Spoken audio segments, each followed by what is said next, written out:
క్రైస్తవంలో చాలా మంది దొంగ పాస్టర్లు ఉన్నారు, ఇగో ఇలా ఇన్కమ్ సోర్స్ రిసీవ్ చేసుకుంటున్నారని మీరే అన్నారు. ఆయన కూడా అదే రకంగా క్రైస్తవంలో ఉన్నటువంటి నకిలీ పాస్టర్ల గురించి 2019 నుంచి నేను ఫైట్ చేస్తున్నాను. నాలాంటి చాలా మంది ఫైట్ చేస్తున్నారు. మేము ఎండగడుతున్నాం, అదే పని మీద ఉన్నాం. నీకేంటి పని? నీ ఇంట్లో నీ చీపురు పెట్టుకొని ఊడ్చుకో.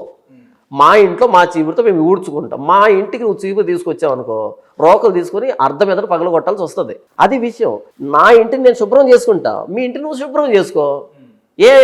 నీ దగ్గర లేరా నకిలీ వ్యక్తులు లేరా?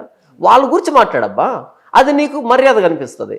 నా ఇంట్లో ఉన్నట్టు నకిలీ వాళ్ళ గురించి నేను మాట్లాడుతున్నాను, కేసులు పెట్టించుకున్నాను, పోలీస్ స్టేషన్ చుట్టూ తిరుగుతున్నాను, కోర్టు చుట్టూ తిరుగుతున్నాను. నేను ఇక్కడ కూర్చున్నాను, కలవటెంపుల్ సతీష్ కుమార్ అని పేరు పెట్టానా, దినకర్ అని పేరు పెట్టానా, బెల్లంపల్లి ప్రవీణ్ కుమార్ పేరు పెట్టానా, ఈ బొమ్మ తేజ అని చెప్పానా?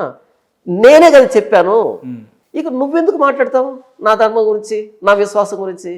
నువ్వు మాట్లాడినప్పుడు మనోభావాలు దెబ్బతింటాయి. ఇప్పుడు నేను మాట్లాడాను అనుకో, నేను పాస్టర్ని కదా, నా సమాజం ఏమనుకోదు, ఆయన బైబిల్లో ఉన్న చెప్తున్నాడు అని వీళ్ళు జాగృతం ఏమంటారు, ఎడ్యుకేట్ అవుతారు. అది నువ్వు వచ్చి మాట్లాడేవనుకో బాగోదు.